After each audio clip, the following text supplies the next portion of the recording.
L'amour est une chose étonnante. L'amour se manifeste plus que tout dans notre comportement à l'égard des autres, dans nos pensées à leur sujet, dans nos paroles à leur sujet et dans notre comportement à leur égard. C'est facile d'être bon envers les gens qui sont bons envers vous. Ce n'est pas si facile d'être bon aux gens qui ne sont pas bons envers vous. Maintenant, je ne suggère pas que vous cédiez et que vous laissiez quelqu'un qui abuse de vous abuser de vous. Mais je sais que beaucoup d'entre vous ont écouté mon histoire avec mon père et ce que Dieu a exigé que je fasse plus tard dans la vie. Comment Dieu m'a demandé de l'amener avec ma mère à Saint-Louis et m'occuper d'eux jusqu'à leur mort. Et cela impliquait de l'argent et des efforts. Le Seigneur a dit, je veux que tu leur rachètes une maison et les installer près de toi. Occupe-toi d'eux. Non mais oh mon Dieu, j'ai commencé à réprimander le diable. Il n'y a pas moyen que ce soit de Dieu. Parce que mon père avait abusé sexuellement de moi pendant tant d'années et ma mère, dans son innocence, elle craignait, donc elle n'a rien fait. Et donc ma mère, elle savait, mais elle a laissé ça arriver. Et donc je n'avais pas de très bons sentiments d'affection envers ni l'un ni l'autre. Maintenant, je leur avais officiellement pardonné.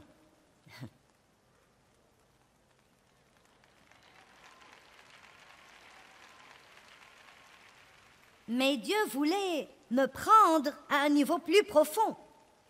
Et peut-être que Dieu essaie de prendre certains d'entre vous à un niveau plus profond parce que vous avez besoin d'entrer dans le niveau le plus profond de la guerre spirituelle.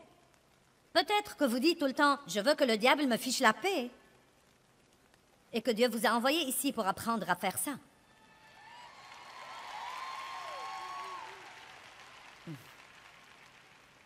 Je vais faire avancer rapidement cette histoire et la raconter, car si vous regardez mon programme, vous l'avez écouté de toute façon.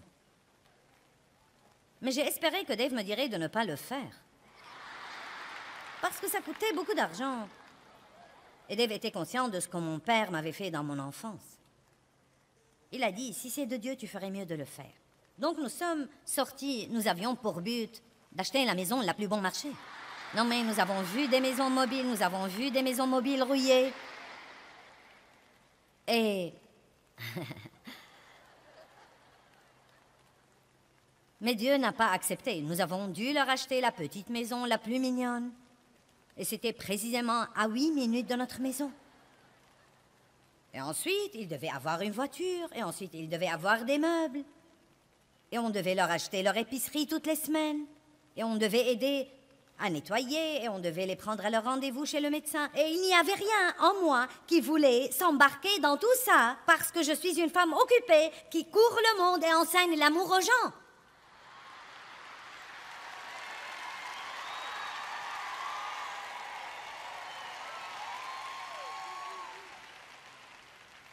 Je n'avais pas le temps de faire ce truc d'amour.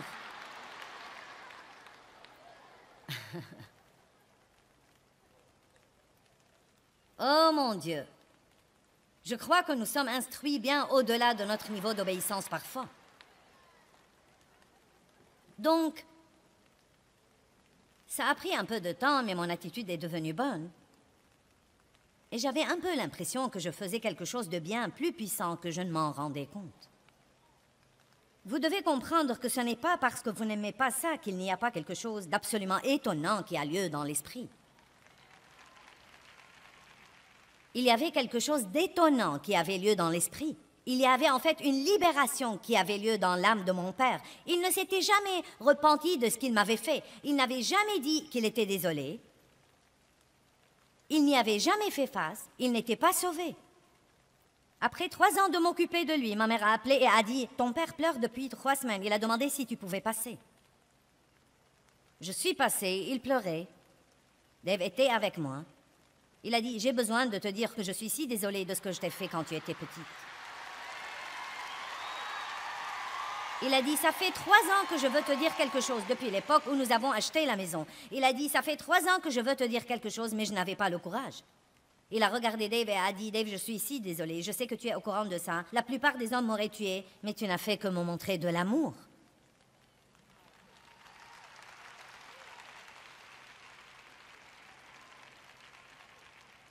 Eh bien, j'étais si heureuse pour lui pour avoir pu dire ça. Il avait besoin de le dire plus que je n'avais besoin de l'entendre. J'ai dit, papa, veux-tu donner ta vie à Christ maintenant et être sauvé? Il a dit, oui, certainement que oui, oui. Et donc, il a reçu Christ. Il nous a demandé de le baptiser. Nous l'avons baptisé et je me suis rendu compte plus tard que je croyais que j'achetais une maison, mais j'achetais une âme. Et je ne l'ai pas acheté par l'argent, je l'ai acheté par l'amour. L'argent était un à côté. Le motif était l'amour. Et vous savez quoi? Dieu a acheté des âmes par l'amour aussi. Il vous a acheté, il m'a acheté. La Bible dit que nous ne nous appartenons pas, nous avons été achetés à un grand prix. Allez. Et il y a des âmes tout autour de vous que certains d'entre vous pourraient acheter au travail, dans votre voisinage, simplement en faisant le sacrifice de marcher dans l'amour avec elles, en les encourageant, en leur faisant un compliment, en priant pour elles, en les aidant si elles ont un besoin physique, en faisant de petites choses pour elles. Ne croyez pas que votre autocollant et la croix autour de votre cou impressionnent les gens dans votre voisinage. Sortez et commencez à les aimer.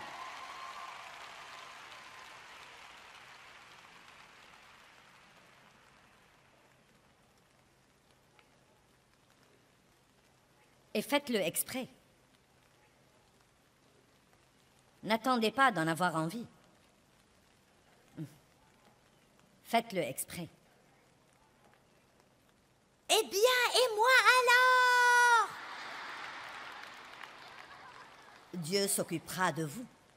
L'amour est toujours un genre de don. Car Dieu a tant aimé le monde qu'il a donné son Fils unique et ce qu'il a de mieux. J'aime ça. Le don devrait nous coûter quelque chose. Notre don devrait parfois en arriver au point d'être un peu coûteux, un peu inconfortable. Jésus a souffert sur la croix. C'était un endroit de sacrifice. L'amour veut toujours dire le sacrifice. Le saviez-vous? Le véritable amour vous coûtera quelque chose. C'est pourquoi les gens ne le pratiquent pas. C'est facile d'en parler, mais le pratiquer exige un sacrifice. Ça prend du temps. Il faudra vous humilier bien des fois, surtout quand vous entrez dans le domaine de faire quelque chose pour quelqu'un que vous n'aimez pas. Il faut faire un effort pour aimer les gens. Vous tous qui avez apporté les articles que nous vous avons demandé d'apporter pour les pauvres ici à Detroit, vous avez fait un travail si phénoménal, non mais vraiment phénoménal. Je suis stupéfiée entre vous et les églises qui ont participé. Cela devrait dire des choses majeures à la ville. Non mais nous avons des pièces remplies de trucs. Ça a demandé un effort, ça a pris du temps et ça a pris un peu de votre argent. Mais je peux vous garantir que vous êtes aussi un peu plus heureux au tréfonds de vos cœurs que vous ne l'auriez été si vous aviez pensé « je n'ai pas le temps pour ça ». Un autre peut le faire. C'est ce que nous pensons beaucoup de fois. Cela vous coûte. Vous savez, il y a une époque, et je veux que nous regardions ça dans 2 Samuel. «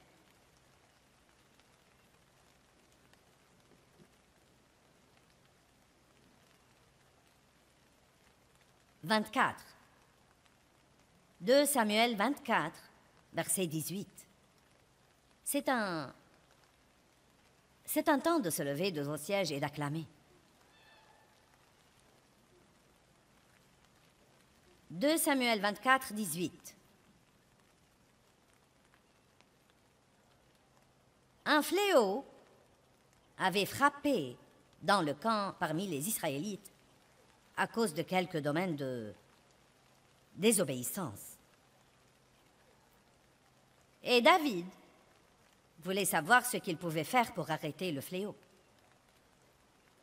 Et le prophète, le voyant, est venu auprès de David et lui a dit qu'il devait prendre un endroit et y offrir des sacrifices et que Dieu arrêterait le fléau. Que tout le monde dise sacrifice. Donc dans le verset 18, « Et Gad alla trouver David, et il lui dit, « Monte ériger un autel au Seigneur dans l'air d'Arauna le Jébusite. » Et David monta comme l'avait dit Gad, selon l'ordre du Seigneur.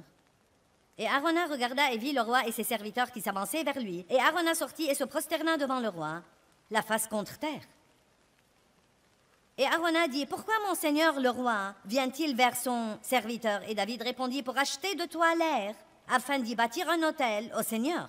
Ainsi le fléau sera retenu loin du peuple. » Et Arauna dit à David, « Je veux que vous compreniez ceci. Que mon Seigneur le roi prenne et offre ce qui lui plaît. Tu vois, les bœufs fourniront l'holocauste et les instruments de battage, et l'attelage des bœufs fourniront le bois.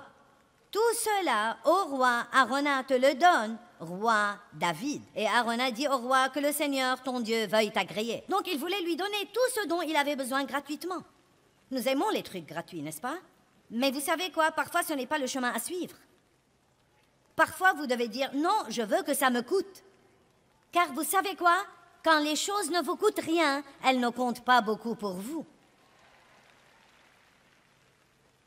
Et David a dit la chose la plus étonnante au verset 24. Mais le roi dit à Arauna, non, je tiens à l'acheter pour un prix. Et je ne veux pas offrir au Seigneur, mon Dieu, des holocaustes qui ne me coûtent rien.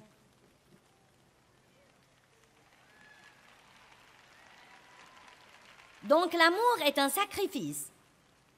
Et quand j'ai aimé mon père de cette façon-là, c'était un sacrifice énorme pour moi. Et je l'ai fait pour Dieu. Je ne l'ai pas fait parce que je voulais le faire. Je ne l'ai pas fait parce que j'en avais envie. Je l'ai fait pour une raison et une seule raison, parce que je croyais vraiment et de tout mon cœur que Dieu m'avait dit de le faire. Et ce sacrifice, je le crois de tout mon cœur, nous a ouvert le niveau suivant dans ce ministère et nous sommes allés à un autre domaine d'être capables d'aider beaucoup plus de gens dans le monde entier. Le sacrifice apporte toujours une récompense. S'il est fait avec un cœur pur, il apporte toujours une récompense. Et ensuite, un professeur m'a dit quelque chose de très intéressant sur ce verset, il y a 2 ou 3 jours. Il a dit, tu sais, géographiquement, cette aire de battage était au même endroit où était le mont Moria, où Abraham a offert son fils Isaac. C'était géographiquement au même endroit où était la Golgotha, où Jésus a été sacrifié sur la croix. C'était au même endroit où le temple de Salomon a été bâti et où Christ reviendra quand il viendra pour la 2e fois. Est-ce que vous comprenez ça? Le lieu du sacrifice est toujours le lieu de la gloire.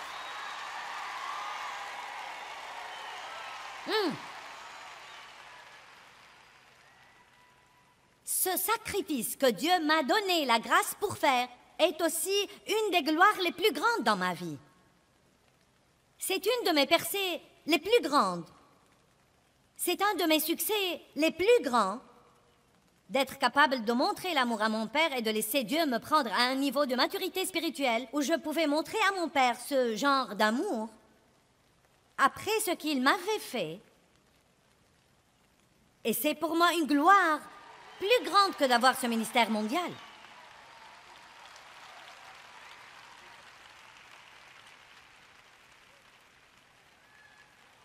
Nous devons comprendre aujourd'hui qu'il n'y a pas d'amour sans un genre de sacrifice. Même si vous prenez 1 minute pour appeler un ami que Dieu vous met dans le cœur d'encourager, c'est un sacrifice. Si vous prenez le temps d'écrire une carte à quelqu'un parce que vous voulez l'encourager ou le remercier, c'est un sacrifice. Vous avez dû sacrifier du temps et faire un effort. Et je déteste le dire si franchement, mais il y a tant de chrétiens qui sont en réalité des chrétiens si égoïstes et si égocentriques qu'ils ne prennent pas le temps de faire quoi que ce soit pour quelqu'un d'autre, mais ils sont fâchés tout le temps parce qu'ils croient que personne ne fait assez pour eux. Et il est temps que nous passions au niveau le plus élevé de la guerre spirituelle. Vous savez quoi? Si votre marche dans l'amour est ardente, embrasée, brûlante, non mais vous allez effrayer l'enfer. Et pas seulement ça, écoutez-moi, c'est tellement amusant. Non mais je suis sérieuse, j'aime vraiment donner. car maintenant je vois spirituellement ce que c'est. Je ne le comprenais pas vraiment pendant longtemps, mais c'est le secret spirituel le plus grand dans la parole de Dieu. Nous surmontons le mal par le bien.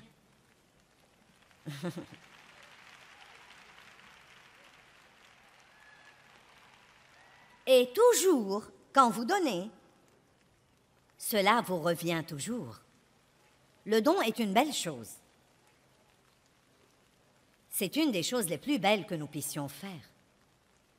Et écoutez, Dieu n'a pas besoin de votre argent. Il possède tout, mais nous avons besoin de donner. Numéro 1, c'est un des moyens dont nous combattons l'avidité. Et l'avidité est une chose très dangereuse. La Bible dit « Gardez-vous de l'avidité et de la convoitise ». Donc, donner une partie de tout ce que Dieu vous donne est un moyen de combattre l'avidité. Mais d'un autre côté, Dieu vous surprend, car quand vous faites ça, il vous donne davantage. Vous devez donc continuer à donner pour pouvoir combattre l'avidité. Amen? J'aime donner. J'aime mettre des sourires sur les visages. Vous n'aimez pas faire quelque chose de gentil pour quelqu'un et le voir sourire? Faire des choses pour les gens, être gentil avec les gens, être patient avec les gens, est l'ingrédient le plus important dans l'amour. Regardons Romains 5, 17.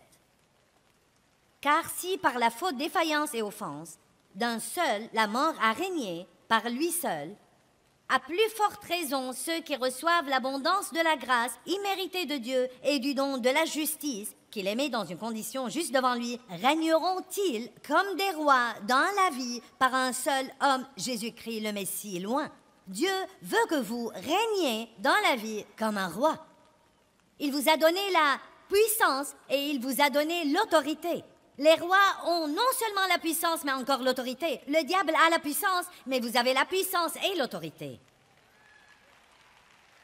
Parce que Dieu l'a désarmé sur la croix. Dieu vous a donné son autorité. Maintenant, un bon roi qui règne sur un pays, ou un bon président d'une nation, ou une bonne reine d'une nation, sont censés être bons envers leur peuple. C'est en fait leur travail, veiller à s'occuper de leur peuple. Cela ne veut pas dire qu'ils volent au peuple tout ce qu'il a par la taxation, jusqu'à ce qu'il ne lui reste rien, et qu'ils fassent ce qu'ils veulent. Maintenant, un ancien roi en Russie et un ancien roi en France ont expérimenté la révolution. Le peuple s'est finalement carrément retourné contre eux parce qu'il était si affamé et il était si misérable et si pauvre et le roi vivait si grassement que le peuple s'est révolté contre lui. Nous sommes des rois, des reines et des prêtres pour notre Dieu. Et notre travail, comme prêtre pour Dieu et roi dans le royaume de Dieu, est de s'occuper du peuple de Dieu. S'ils ont faim, leur donner à manger. S'ils ont froid, les couvrir. S'ils n'ont rien à se mettre, les habiller. S'ils sont découragés, faire tout pour les encourager. S'ils ont besoin d'aide, faire tout pour les aider. S'ils ne peuvent pas payer leur loyer, les aider à le faire. Allez!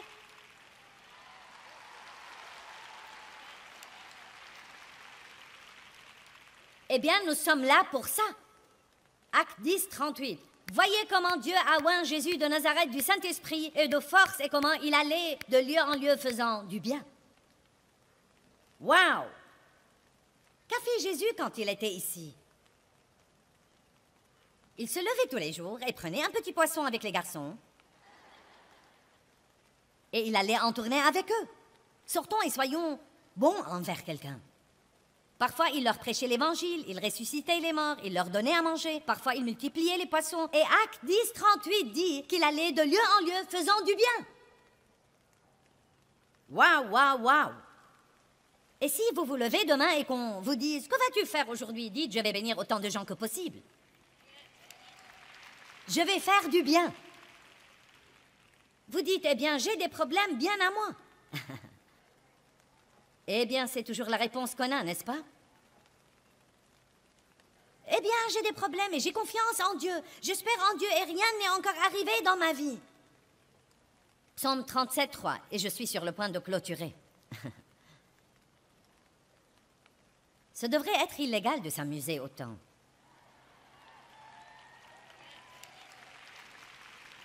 Êtes-vous prêts? Ayez confiance.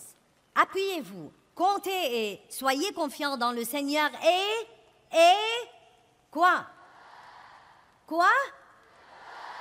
Quoi?